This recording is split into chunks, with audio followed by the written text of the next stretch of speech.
Hello, আসসালামু আলাইকুম। কেমন আছেন সবাই? আশা করি সবাই ভালো আছেন। আজকে আমি আরেকটি নতুন রেসিপি নিয়ে চলে আসলাম। রেসিপিটি হলো মহাব্বত শরবত। কুকিং লাইফস্টাইলে সবাইকে স্বাগতম। তো কেউ ভিডিওটি স্কিপ করবেন না, সবাই ফুল ওয়াচ করে দেখে নেবেন, না হলে বুঝতে পারবেন না আমি কিভাবে মহাব্বত শরবত তৈরি করি। কম বেশি এটা সবাই জানেন।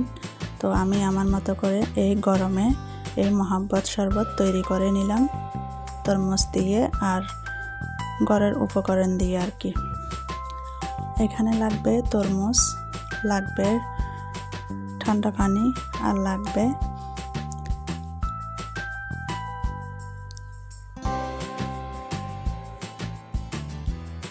রোয়াবজা লাগবে। তো এখন আমি তরমুজটাকে একদম ছোট ছোট করে কেটে নিল। আমাকে হেল্প করে দিচ্ছে আমার হাজব্যান্ড, আমি ভিডিও করতেছি। তো ছোট ছোট করে এটাকে কাটতে হবে যাতে সুন্দর লাগে বা খেতেও খুব ভালো লাগে। এটা কিন্তু বেশি বড় করা যাবে না, একদম ছোট ছোট পিস করে নেবেন। মহাব্বত শরবত খেলে একদম কলিজা ঠান্ডা হয়ে যাবে। এই গরমে আপনারাও তৈরি করে নিতে পারেন ফ্যামিলির জন্য, পরিবারের জন্য। এটা কিন্তু স্বাস্থ্যের জন্য খুব ভালো। তো ছুরির সাহায্যে এটাকে কেটে নিতেছে।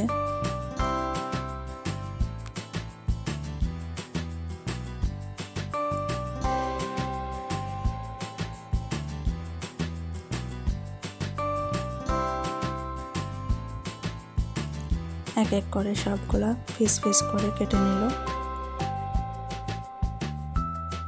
তারপর লাগবে লিকুইড দুধ। তো দেখুন বন্ধুরা, খুব সুন্দর করে ছোট ছোট পিস করে কাটা হয়ে গেছে। এখন নিয়ে নিল লিকুইড দুধ 1 প্যাকেট বা হাফ লিটার। আপনাদের পছন্দ মতো বা পরিবারে যতজন আছে বেশিও করতে পারেন, কমও করতে পারেন। তো আমরা যেহেতু মানুষ কম, তাই আমরা হাফ লিটার নিয়েছি। এখন দুধটা দিয়ে দিলাম, এর মধ্যে দিয়ে দিছে তরমুজ কুচি, দিয়ে দিল রোয়াবজা। রোয়াবজা দিলে কিন্তু খুব ভালো লাগে এই মহাব্বত শরবতে। এটা কিন্তু দিবেন, দিয়ে ভালোভাবে এটাকে নাড়াচাড়া করে একদম গুলিয়ে নেবেন চামচের সাহায্যে, যাতে একদম না থাকে। ভালোভাবে এটাকে মিশ্রণ করে নেবেন। তো দেখুন বন্ধুরা, খুব সহজে কিন্তু হয়ে গেছে। এখন দিয়ে দিল চিনি পরিমাণ মতো বা আপনাদের স্বাদ মতো দিয়ে দিবেন। যাদের কিন্তু ডায়াবেটিস, তারা কিন্তু চিনিটা কম বেশি বাড়িয়ে নিতে পারেন। তো আমাদের ঘরে সবাই মিষ্টি পছন্দ করে, তাই একটু চিনিটা বাড়িয়ে দিল। দিয়ে আবারও চামচের সাহায্যে ভালোভাবে নাড়াচাড়া করে নিব। চিনি আর রোয়াবজা একসাথে মিক্স করে নেবেন, যাতে এটা ভালোভাবে মিশ্রণ হয়। দেখুন মাশাআল্লাহ, কালারটা অনেক সুন্দর হয়েছে। দুধ দেওয়ার কারণে আরও বেশি ভালো লাগতেছে। এটা এতটা মজা হয়েছিল, আপনাদেরকে কিভাবে বলে বোঝাতে পারতেছি না।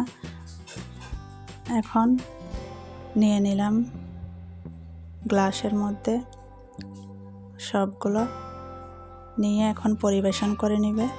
দেখুন খুব সহজে এর মধ্যে দিয়ে দিলাম বরফের চাকা। তৈরি হয়ে গেল মহাব্বত শরবত, কলিজা ঠান্ডা করার একটি রেসিপি। আপনারাও কিন্তু বাচ্চাদের জন্য, পরিবারের জন্য এটা খাবেন। এই গরমে এটা খেলে স্বাস্থ্যের জন্য খুব ভালো থাকে, শরীরও ঠান্ডা থাকে।